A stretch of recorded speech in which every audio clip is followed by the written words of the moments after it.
Em destaque no Panorama CBN, liberação de emendas PIX trava após exigências de Flávio Dino. Alimentos tarifados pelos Estados Unidos poderão ir para merenda escolar no Brasil. Polícia tenta identificar bandidos que assaltaram a casa de ex-sogros de Bolsonaro. E no noticiário internacional, ataque em Gaza atinge jornalistas. Panorama CBN.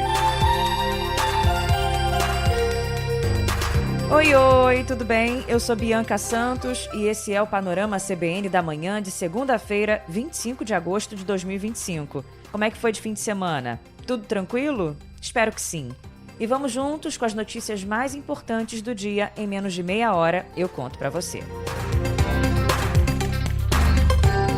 Começo contando que o ministro Flávio Dino, do Supremo Tribunal Federal, determinou que a Polícia Federal investigue 964 planos de trabalho de emendas PIX que não foram cadastrados corretamente no sistema oficial do governo.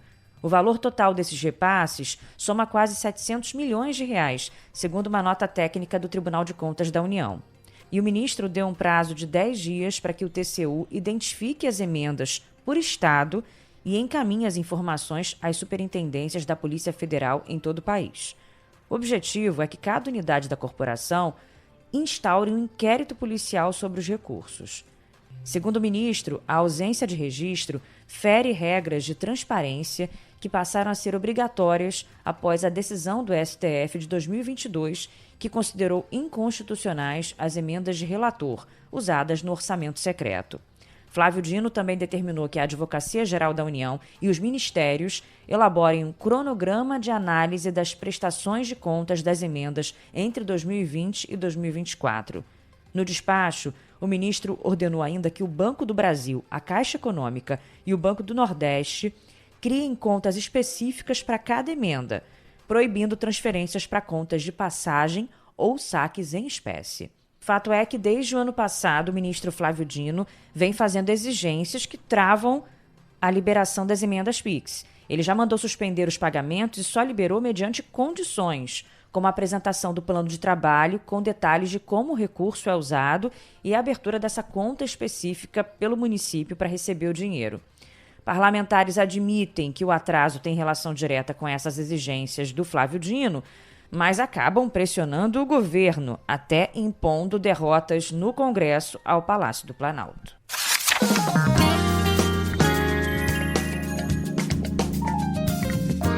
Bom, tem a ver com a economia essa daqui. O Ministério do Desenvolvimento Agrário vai anunciar hoje mais detalhes sobre os alimentos tarifados que poderão ir para a merenda escolar no Brasil. O governo liberou a compra direta desses alimentos que sofrerão a taxação de 50% por estados e municípios. Os que estiverem na lista poderão ser destinados para reforçar a merenda escolar na rede pública de ensino, de quem se interessar, né? Os produtos poderão ser destinados também a hospitais, a universidades e para as Forças Armadas. Tem na lista, por exemplo, açaí, água de coco, castanhas, mel, manga, uva fresca e pescado. O ministro do Desenvolvimento Agrário, Paulo Teixeira, adiantou na CBN que as compras sem licitação vão garantir a sustentabilidade de alguns setores afetados pelas tarifas americanas. Está sendo criado um mecanismo de compra facilitada para que esses produtos sejam adquiridos pela merenda escolar, pelos hospitais públicos, pelas universidades, pelos institutos federais, pelo programa de aquisição de alimentos. Isso é, uma maneira simplificada de compra para que esses produtos possam ser absorvidos e a sociedade brasileira possa adquiri-los de uma maneira rápida para que essas empresas não percam os produtos e não haja desperdício. E o presidente Lula convocou para amanhã a segunda reunião ministerial do ano para avaliar a reação do governo às tarifas impostas pelos Estados Unidos. Além disso, o vice-presidente Geraldo Alckmin viaja nessa semana para o México em missão oficial para ampliar as relações comerciais entre os dois países. O México é um dos principais compradores de carne do Brasil e tem ampliado a compra de outros produtos brasileiros. E o governo federal contratou 2 navios de cruzeiro internacionais como uma solução emergencial para contornar o problema dos preços abusivos de hospedagem em Belém durante a COP30, marcada para novembro. Juntos, os 2 transatlânticos terão capacidade para mais de 6.000 pessoas. As embarcações vão ficar atracadas no Porto de Outeiro, num distrito a cerca de 20 quilômetros do centro de Belém e separado por vias estreitas e com pouca infraestrutura. O representante do Panamá na ONU disse que os países estão sendo feitos de tolos e pediu ajuda das Nações Unidas para mudar a sede do evento. O Brasil está enfrentando críticas devido ao alto custo das acomodações e tem sido questionado também sobre a quantidade de leitos disponíveis. Os preços partem de $350 por diária e a maioria dos quartos oferecidos está em casas de família, fora da rede hoteleira.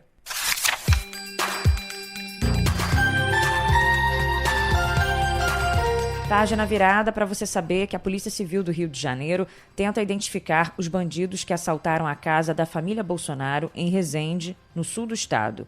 Em vídeo nas redes sociais, Eduardo culpou o ministro Alexandre de Moraes e a Polícia Federal pelo assalto. Vocês que dizem que só estão seguindo ordem, vocês é da Polícia Federal, vocês são os responsáveis por isso, por entrar nessa onda desse maluco do Alexandre de Moraes, tem que me segurar aqui para não falar um palavrão, para tentar fazer esse tipo de coisa. Vocês vão se f***. Se depender de mim, vocês, cachorrinhos da Polícia Federal, Fábio Shor, eu vou atrás de vocês. E foi com essa ameaça aí direta. Bom, para você que ficou off no fim de semana, Rogéria Nantes Bolsonaro, que é mãe do Eduardo, do Flávio e do Carlos, contou que ela e os pais dela foram feitos reféns durante 1 hora e os criminosos levaram celulares, joias e um carro da família. Ninguém ficou ferido e a polícia recuperou o carro. O senador postou um vídeo nas redes sociais em que é possível ver objetos jogados pelo chão e armários revirados. Na gravação, Rogéria Bolsonaro diz que os criminosos queriam saber onde que estava o dinheiro repassado pelo ex-presidente. Eles estavam com luva, mas ele tirou a luva para botar o negócio na boca da gente, botar o silver tape. Ficaram mais de 1 hora. Mas reviraram tudo, tá tudo revirado aqui. Levaram os celulares, levaram algumas joias. Eles estavam procurando dinheiro. Eles já vieram certo que disseram que os amigos do Bolsonaro tinham dito que aqui tinha dinheiro, que ele mandava dinheiro para cá. Ele já chegou dizendo que me abordou no banheiro. Já veio, parece que já veio mandado, sim. Disseram que era do Rio, que eram da Penha. Ainda não há pistas sobre os bandidos, né? Mas como eu falei, a Polícia Civil do Rio está investigando. E a Procuradoria-Geral da República tem até quarta-feira para se manifestar sobre os esclarecimentos de Bolsonaro em relação às denúncias da Polícia Federal por descumprimentos de medidas cautelares e risco de fuga. O prazo foi determinado pelo ministro do Supremo, Alexandre de Moraes, após o posicionamento dos advogados do ex-presidente, que negam o descumprimento das medidas cautelares. Lembrando que Bolsonaro e o deputado Eduardo foram indiciados pela Polícia Federal por tentativa de obstrução de justiça no processo sobre a tentativa de golpe. Os advogados disseram que o relatório da Polícia Federal é peça política para desmoralizar Bolsonaro e pediram a revogação da prisão domiciliar dele. Após analisar o relatório da PF e a resposta dos advogados, a Procuradoria-Geral da República vai decidir se denuncia ou não o ex-presidente e o deputado Eduardo Bolsonaro.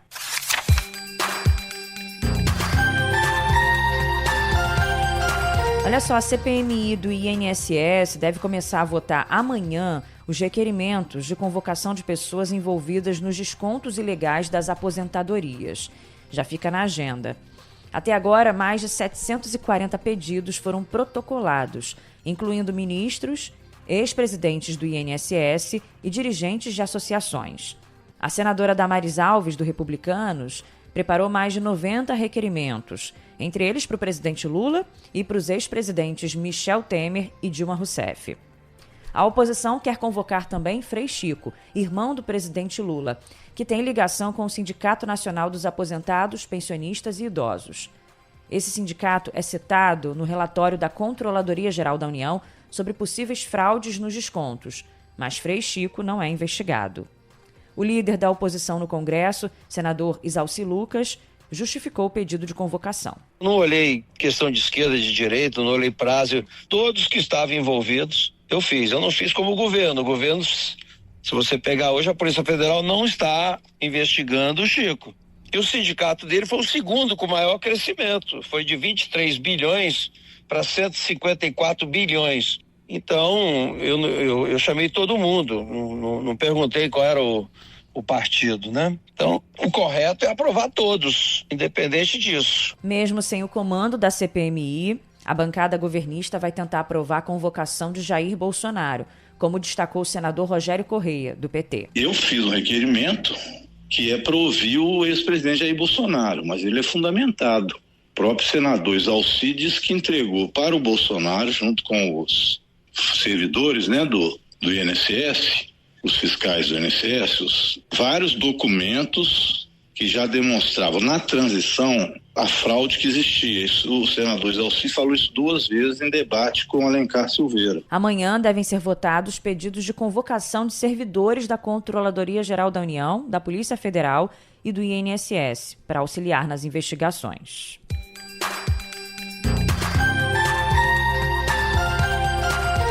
Nesta semana também, a Câmara deve avançar com a chamada PEC da blindagem, a proposta que amplia a proteção a deputados e senadores para impedir investigações, prisões e o uso de tornozeleira eletrônica, por exemplo. Pelo texto do projeto, investigações contra parlamentares terão que ser autorizadas, bem como casos de prisão, que só poderão acontecer após autorização da Câmara ou do Senado. O texto em debate agora não é novo. Essa proposta chegou a ser apresentada em 2021, em meio a embates do Judiciário com o Legislativo na gestão de Arthur Lira. Agora, novamente em meio a embates com o Supremo, líderes do Centrão pressionam Hugo Mota a colocar o assunto em votação. A PEC estabelece que o parlamentar não pode ser afastado do mandato por decisão judicial, pode ser preso em flagrante apenas por crime inafiançável, mas deve ficar sob custódia da Câmara ou do Senado até que o plenário decida se mantém ou não a prisão. E ainda que medidas cautelares, como o uso da tornozeleira ou prisão domiciliar, só terão efeito após a confirmação do plenário do STF. Vamos dar uma pausa no noticiário rapidinho para trazer um recado do patrocinador deste podcast. Falar sobre dinheiro ainda é um tabu para muitas pessoas, né? Mesmo assim, entender como lidar com as finanças é essencial para que qualquer um possa tomar decisões com mais autonomia e assim construir uma vida com mais leveza e tranquilidade. A educação orçamentária precisa ser acessível a todos, com uma linguagem simples e que faça sentido para quem está começando a se organizar financeiramente. Antes de falar sobre investimentos, é essencial garantir que as pessoas compreendam os conceitos financeiros mais básicos. Com uma abordagem clara e realista que considera as diferentes realidades, é possível transformar hábitos, abrir novos caminhos e melhorar a relação com o dinheiro. O Banco BV acredita que o conhecimento sobre finanças é um pilar fundamental para a inclusão social e apoia iniciativas que o tornam acessível a todos, sem complicação. Para saber mais, acesse bv.com.br.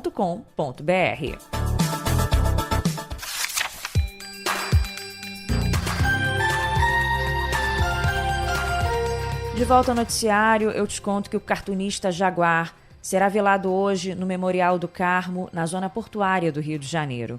Uma cerimônia que começa ao meio-dia e será seguida pela cremação, marcada para as 3 da tarde. Sérgio de Magalhães Gomes Jaguaribe morreu ontem aos 93 anos em consequência de uma infecção respiratória e complicações renais. Jaguar foi um dos criadores do jornal satírico O Pasquim em 1969 e criou personagens marcantes. Numa entrevista à Globo News, o cartunista Miguel Paiva, que trabalhou com Jaguar no Pasquim, falou da admiração que tinha pelo colega e o traço inconfundível do artista. E o Jaguar tinha uma curiosidade que nos intrigava a todos, que ele sempre começava a desenhar por baixo. Ele começava a desenhar pelo pé, ia subindo pela perna e chegava na cabeça. Era uma coisa muito estranha para a gente como é que ele conseguia isso. E o Jaguar tinha uma regra de não seguir regra nenhuma, entendeu? Essa era a grande característica dele. Talvez tenha sido, junto com Ziraldo, junto com Milor, o maior cartunista do Brasil e talvez do mundo. Muito difícil você achar alguém que desenhasse tão artisticamente bem e tão curiosamente bem quanto ele. Quem também participou das homenagens foram o cartunista Chico Caruso e o chargista Renato Aroeira. Era o melhor cartunista brasileiro, meu amigo querido, e é uma perda irreparável para o humor e para o Brasil. E eram pessoas mais encantadoras que eu conheci, mais inteligentes, e o melhor cartunista da nossa história. Fantástico, né? Não tem outro igual. Jaguar foi mestre, professor, amigo, inspiração, gênio, um dos maiores chargistas que eu já vi no planeta como um todo. Incansável, trabalhou até o último minuto, sempre absolutamente crítico, sempre feroz, sempre amado por gerações e gerações seguidas de cartunistas. Grande legado que deixa Jaguar.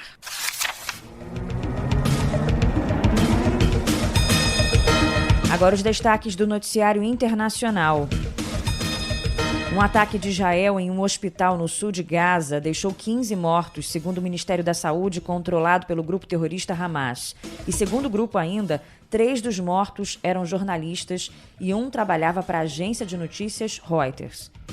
A agência afirmou que Hussam al-Mahri, nome divulgado pelo Ministério, trabalhava para o veículo, mas não confirmou a morte dele de forma independente, até o momento em que eu gravava o podcast. Segundo Hamas, o fotógrafo Hatem Khaled, também da Reuters, ficou ferido.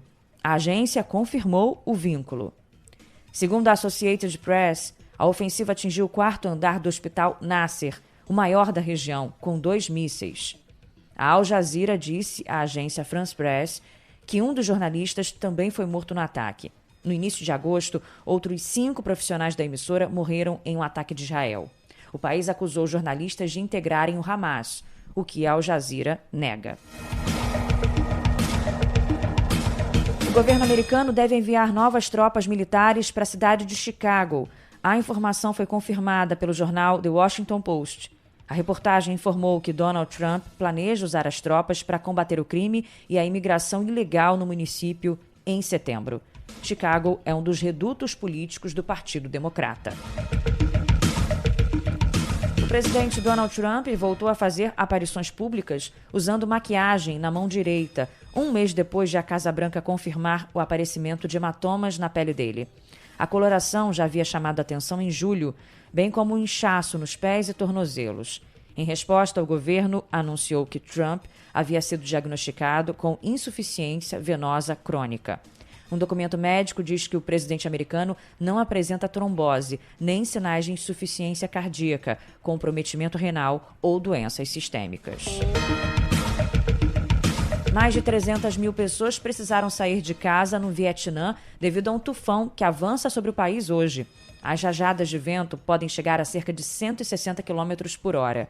O fenômeno também castigou a ilha chinesa de Hainan, de onde mais de 20 mil moradores foram retirados. Esse é o 5º tufão que atinge o país vietnamita este ano. Nos primeiros 7 meses, mais de 100 pessoas já morreram ou estão desaparecidas devido a desastres naturais no país. A Rússia e a Ucrânia libertaram 146 prisioneiros de guerra.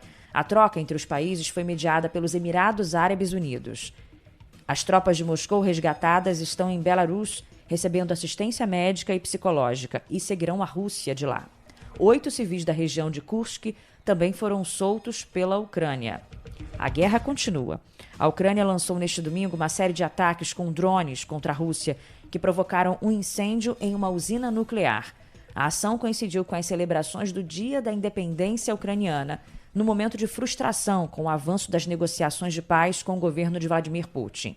Nos últimos dias, houve uma intensa movimentação diplomática, incluindo a tentativa do presidente dos Estados Unidos, Donald Trump, de intermediar uma reunião entre Putin e Volodymyr Zelensky.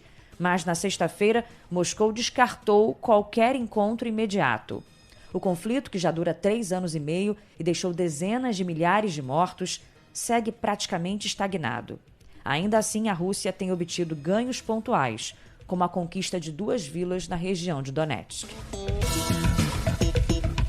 A França convocou o embaixador dos Estados Unidos no país após críticas sobre ações do governo francês contra o antissemitismo. O diplomata americano disse que as medidas de Emmanuel Macron sobre o tema são insuficientes. Paris considerou as afirmações inaceitáveis. O Ministério das Relações Exteriores do país europeu escreveu ainda que as declarações de Charles Kushner vão de encontro ao direito internacional, em particular o dever de não interferir nos assuntos internos dos Estados, previstos na Convenção de Vietnã de 1961, que rege a diplomacia mundial. A polícia do Equador apreendeu um material explosivo que seria usado em atos terroristas na Colômbia. Conforme os investigadores disseram, os artefatos foram encontrados em um caminhão que saiu do Peru com destino à fronteira do país equatoriano e colombiano. 2 pessoas foram presas. E o Ministério das Relações Exteriores aqui do Brasil disse que está ciente e acompanha a situação da brasileira Alice Barbosa, de 28 anos, uma mulher trans que foi detida no último sábado em Silver Spring, no estado americano de Maryland. Segundo o Itamaraty, o contato com as autoridades locais é feito por intermédio do Consulado-Geral do Brasil em Washington.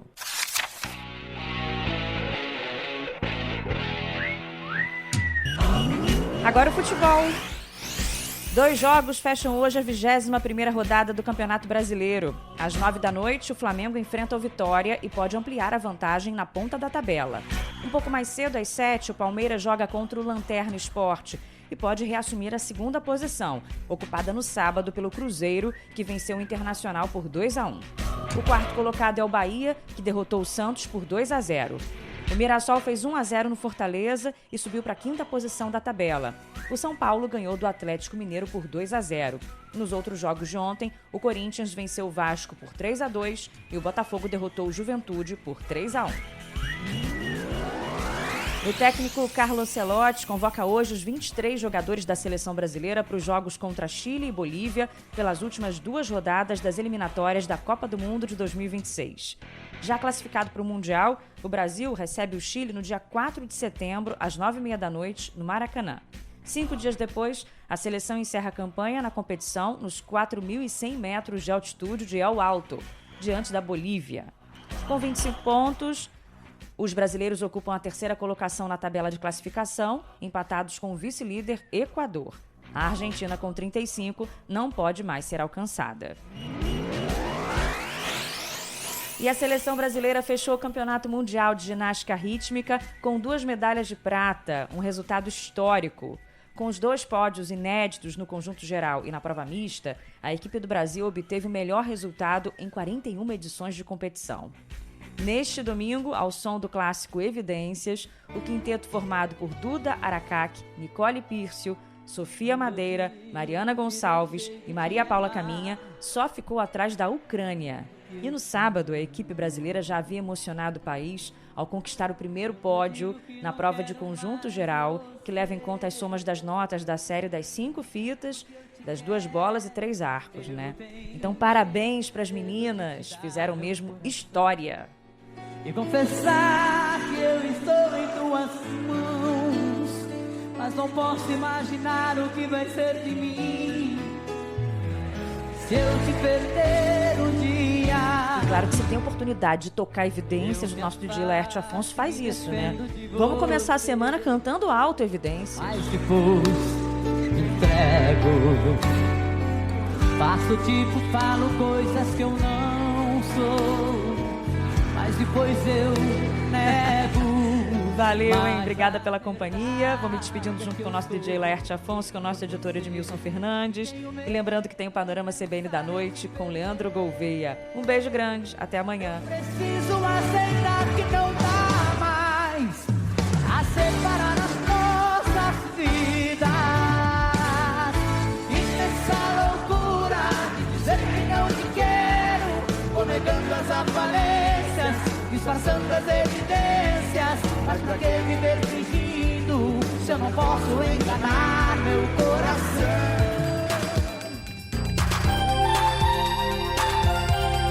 Panorama CBN. As principais notícias do dia em menos de meia hora.